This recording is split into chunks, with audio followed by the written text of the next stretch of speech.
Chaos2Cured podcast is here to explain our perspective of the human experience.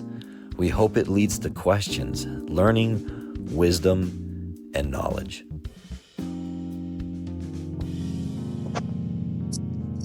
Welcome, everyone, to Chaos2Cured podcast with Jeffrey Freed and Kirk Patrick Miller. Today, we're going to jump right into, we'll just title it Overloaded. And one of the things that, and I'll go ahead and start today, and then Jeffrey, I want you to kind of jump into it too, is we have something that we talked about before, which was critical flicker fusion or critical flicker frequency, how we see. I guess the short way to put this is how many times we see an image or we take something in per second. So a movie that's being played will have, typically at 60 frames per second. That's where a flickering light, we no longer see it flicker. It becomes a solid stream of light, or, that's what we perceive. Now, the reason I kind of wanted to get into it is every person who is, paying attention to the news is seeing, of course, skyrocketing rates of, mental health, people struggling with mental health, anxiety, violence. And at the same time, we're seeing all of these amazing technological advances as well. And part of those technological advances, if we look at our phone, our screens, our lights, everything is based on, of course, speed. And that, I think, is becoming quite a huge problem. I know it's very difficult for me when I just go through life. Everything feels like it's always coming at me. And we've talked about this before with hypersensitivity. So we wanted to kind of broach this subject as, humanity in general is being overwhelmed and overloaded by everything from our devices to how quickly our internet access has to work.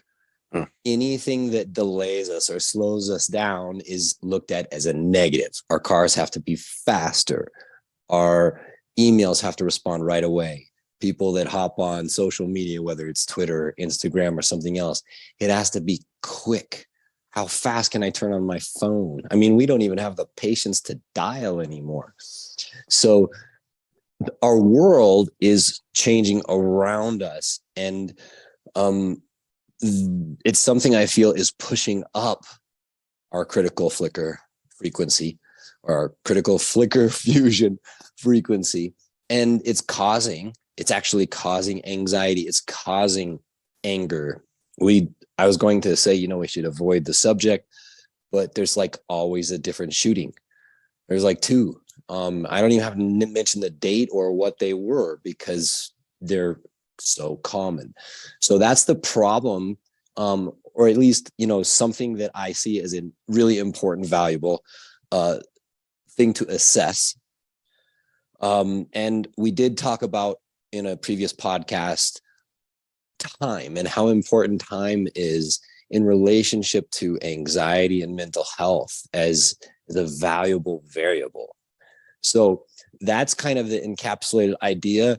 Jeffrey, why don't you jump in for a couple minutes and say how kind of you feel the world, and see, especially with all the individuals you've worked with and helped, and then we'll kind of go over maybe some solutions and things people can work on to maybe help. Yeah, I'll be glad to.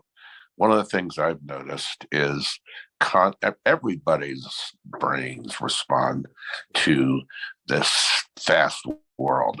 There's no exceptions. However, once again, the neurotypical person deals with it better than the non-neurotypical person, who is more sensitive, and is just about all the people I work with or have in the past 35 years. They tend to have, they have real problems with anxieties. And anxiety is everywhere, but it's more commonplace amongst people that are non-neurotypical. Their nervous systems, their excitation responses are all hyped up. So when you have an already sensitive individual who's hair trigger anyway, or plagued by anxiety, and you just throw constant sensory bombardment from everywhere, it will take a toll. Plus, there's a lot of evidence. There's a wonderful book called Glow Kids, GLOW. I love that book. I'm not getting paid to endorse it. I just think it's a great book about how dangerous, and there are a lot of other books on the market about this too, how dangerous technology is. It's addictive. According to a couple of books I read, included Glow Kids, it's as addictive as meth. And it also creates withdrawal symptoms. And that's just social media. Everything that's constantly bombarding us will take a toll on us. I'm kind of looking at it this way to sort of summarize it. The side effect or collateral damage of technology is mental health. Now, not everyone is going to suffer from mental health issues, but a lot of people are. And, it's if you can't have one without the other. Of course, most people have never framed it this way, but it appears to be the reality. And especially, the visual thinkers, they need time to process. They do way, way better. I should say we, because I'm one of them. Way, way better when we have time to intake stuff, process it, and then react. We're not at our best when stuff's coming at us real quickly. That's just not amongst our, I guess the way to explain this, not amongst our strengths. And faster, faster, faster, more bombardment equals less mental health. So that's my take on it, Kirk. Well, it's what you mentioned in terms of when a lot of things are coming at me from a lot of different angles, it is hard to respond properly. And when I use the word properly, it's what society wants, a calm, reasoned response.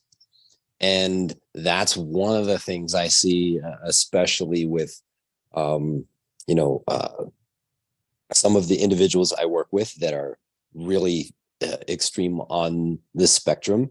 And when they are kind of overwhelmed, what happens is a lot of times it comes out as anger, aggression. Yes, agree.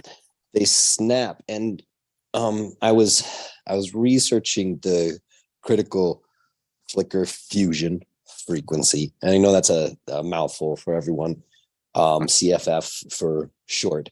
But it was really interesting because a slower metabolism. So a fish that's at the bottom of the ocean, deep sea fish see at about 1 per second. So the world is just a blur to them.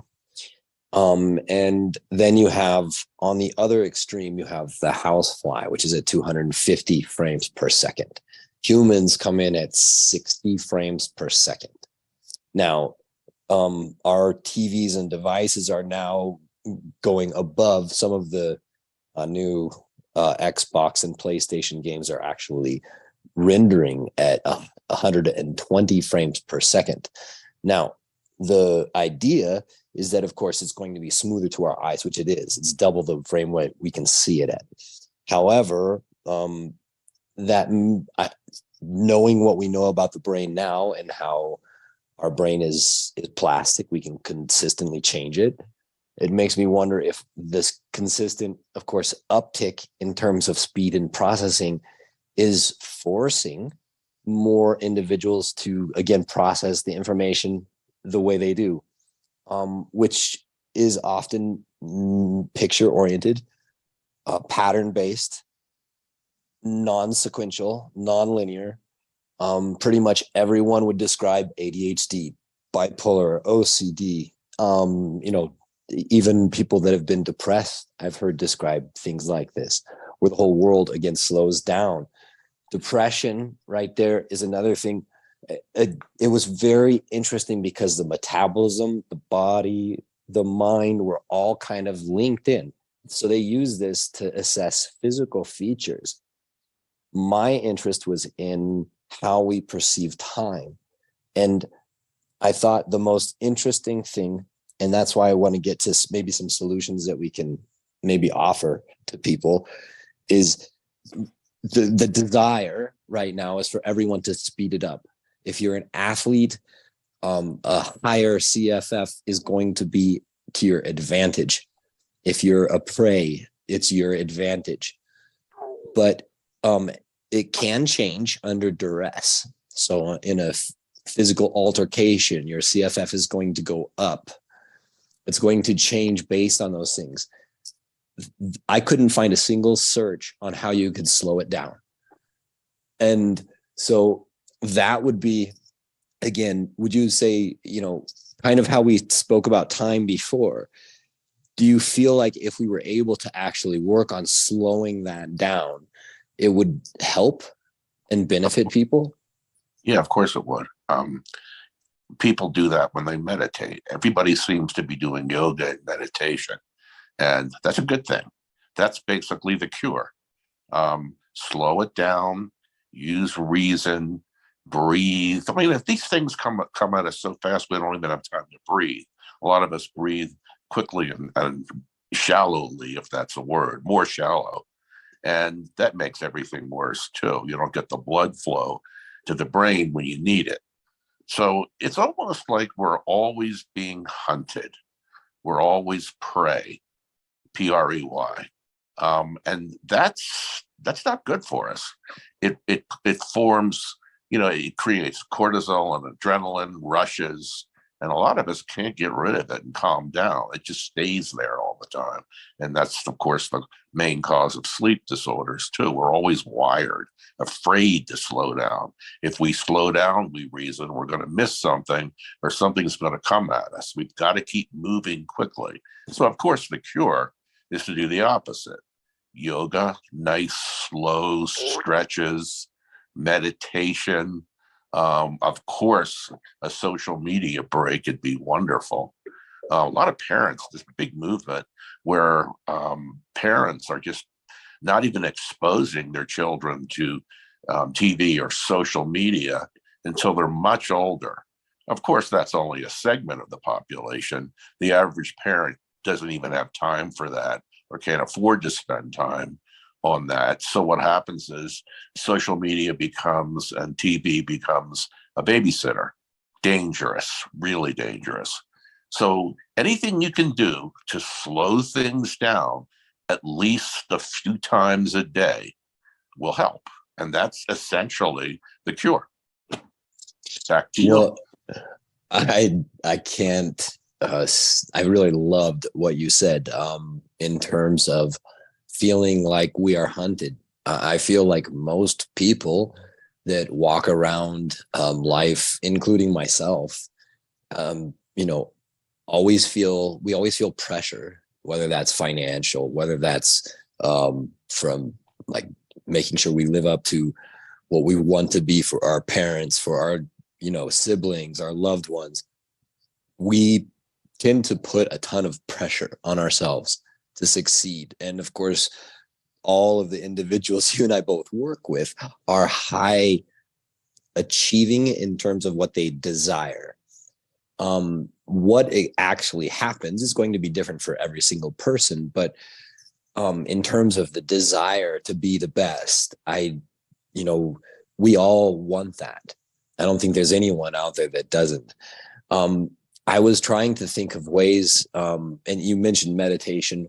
One thing that I did try, and I just started kind of this week, so I will continue through with it. But if I'm watching TV or if I'm scrolling through social media, what I'm trying to do is, take a couple minute break, and I actually don't stop watching. What I do is I close my eyes and I try to just picture everything that I just saw as a single frame. So what I'm purposely doing is only taking in one frame. I breathe in, and then I try to picture all the details as I breathe out. I open my eyes again, take in another image, close my eyes, try to lock it in, pick out all the details. The reason that works for me is because I am very, not just picture-based, but pattern-based. So when I see that, it helps me focus on all these little tiny details, and it slows my mind down. It has actually been effective for me. And I'm always looking for something that will help with panic attacks. We all there are medications out there for people that need it. And, of course, please always speak to a professional, a medical professional, whenever it comes to anything regarding nutrition, your health, all of that stuff. Please follow up with the proper person. But in general, for me, I'm always looking for other ways to enhance some of the medications I have to take. So Jeffrey, the Hunted, I think, might be an even better title. It's just a phenomenal show. We're trying to keep these short.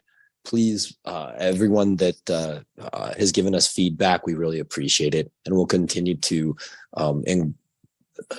improve the show as we go along, and follow up with some. We have some long ones as well that I will release later on. So please reach out to us with any questions. We have our contact information in the show notes, and also feel free to share the show with somebody that you feel might really benefit from it. We're here to help. So thanks everyone for listening, and we will see you soon next week. Bye. Thank you so much for listening to Chaos2Cured podcast. If you enjoyed the show, please share it with everyone you know, and definitely like, follow, and subscribe.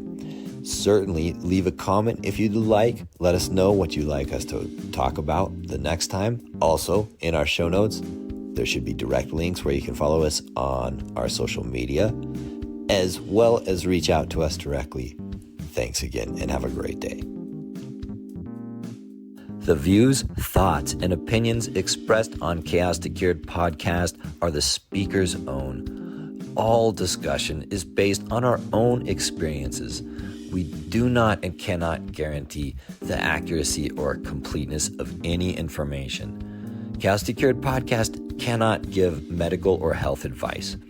All discussion is based upon our personal experiences and meant for general and educational purposes.